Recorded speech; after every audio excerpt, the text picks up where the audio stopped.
அறுசுவையை விரும்பும் அனைத்து உள்ளங்களுக்கும் வணக்கம். இன்றைக்கி நம்ம பார்க்க போகிற ரெசிபி என்னதுன்னா மீன் குழம்பு. நமக்கு 150 சப்ஸ்கிரைபர் வந்திருக்காங்க. ரொம்ப ஹாப்பியாக இருக்குது. இன்னும் நிறையா பேர் சப்ஸ்கிரைப் பண்ணணும் கண்டிப்பாக. அதுக்கு முன்னாடி இப்போ தான் நம்ம சேனலை நீங்கள் ஃபஸ்ட் டைம் பார்க்குறீங்கன்னா மறக்காமல் சப்ஸ்கிரைப் பண்ணிக்கோங்க. வாங்க சமைக்கலாம். நான் அடுப்பில் ஒரு கடாய் வச்சு நல்லெண்ணெய் தேவையான அளவு ஊற்றிக்கிறேன். நல்லெண்ணெய் யூஸ் பண்ணும்போது மீன் குழம்பு நல்லா டேஸ்ட்டாக இருக்கும். ஸோ நல்லெண்ணெய் யூஸ் பண்ணிக்கோங்க.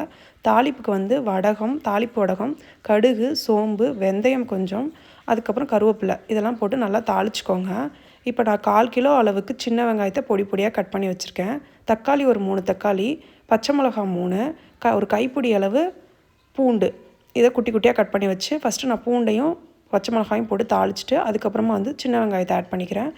நல்லா சின்ன வெங்காயம் பொன்னிறமாக வர வரைக்கும் நல்லா வதங்கணும். தக்காளியும் நெக்ஸ்ட் ஆட் பண்ணிக்கலாம். வெங்காயமும் தக்காளியும் நல்லா வதங்கி வரணும் ஃப்ரெண்ட்ஸ். அப்போ தான் அந்த குழம்பு நல்லா கொஞ்சம் கெட்டியாகவும் வரும், டேஸ்ட்டும் சூப்பராக இருக்கும். நீங்கள் வெங்காயம் தக்காளியை வதக்காமல் சும்மா ஏனோ தானோன்னு வதக்குனீங்கன்னா அந்த குழம்பு அந்தளவுக்கு டேஸ்ட் வராது, அந்த கெட்டித்தன்மையும் வராது. இந்த அளவுக்கு நல்லா பாருங்கள், இப்படி கரண்டியை வச்சு மசிச்சு விடணும். அப்போ தக்காளி நல்லா மசிஞ்சு வரணும், அதுதான் கரெக்டான ஒரு பதம். இப்போ நம்ம மசாலாஸ் ஆட் பண்ணிக்கலாம். 1 ஸ்பூன் மஞ்சத்தூள் ஆட் பண்ணிக்கோங்க.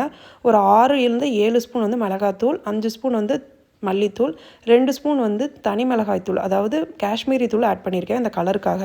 நான் இந்த அளவுக்கு புளியை ஊற வச்சுருக்கேன். இப்போ இந்த மசாலாஸோட பச்சை வாசனை போனதுக்கப்புறமா இந்த புளி தண்ணியை இதோட ஆட் பண்ணிக்கலாம். இப்போ நல்லா புளி தண்ணி கொதிச்சு வரணும், அந்த பச்சை வாசனையெல்லாம் போகணும்.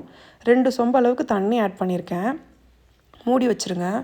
இன்றைக்கி நான் என்ன மீன் எடுத்திருக்கேன்னா ஷீலா மீன் எடுத்திருக்கேன் ஃப்ரெண்ட்ஸ். ஷீலா மீன் உடம்புக்கு ரொம்ப நல்லது, அதில் நிறைய ஹெல்த் பெனிஃபிட்ஸ் இருக்குது. கண்ணுக்கும் ரொம்ப நல்லது. கிட்ஸுக்கு கொடுத்திங்கன்னா அது ரொம்ப யூஸ்ஃபுல்லாக இருக்கும்.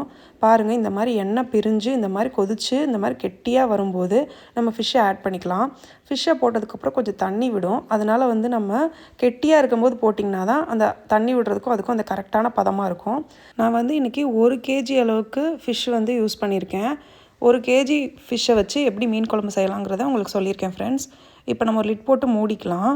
இப்போ மீன் நல்லா பாருங்கள், 10 மினிட்ஸ் கழித்து ஓப்பன் பண்ணும்போது மீன் பாருங்கள் நல்லாவே வெந்து வந்துருச்சு. கொத்தமல்லி தழை தேவையான அளவு தூவிக்கோங்க. இப்போ நம்மளோட மீன் குழம்பு ரெடி ஆகிடுச்சு ஃப்ரெண்ட்ஸ். இந்த மாதிரி எண்ணெய் பிரிஞ்சு வரணும், அப்போ தான் மீன் குழம்பு நல்லா டேஸ்ட்டாக இருக்கும். இப்போ நம்ம மீன் குழம்பு செம்மையாக ரெடி ஆகிடுச்சு ஃப்ரெண்ட்ஸ். நீங்கள் கண்டிப்பாக இதை வீட்டில் ட்ரை பண்ணி பார்த்துட்டு உங்களோட ஃபீட்பேக்கை எனக்கு கமெண்ட் செக்ஷனில் மறக்காமல் சொல்லுங்கள். நான் இன்றைக்கி ஒரு வாழை இலை எடுத்து அதில் சாதம் போட்டு மீன் குழம்பு ஊற்றி சாப்பிட்டேன். வேறு லெவலில் இருந்துச்சு. மறக்காமல் லைக் பண்ணுங்கள், ஷேர் பண்ணுங்கள், சப்ஸ்கிரைப் பண்ணுங்கள். தேங்க்ஸ் ஃபார் வாட்சிங்.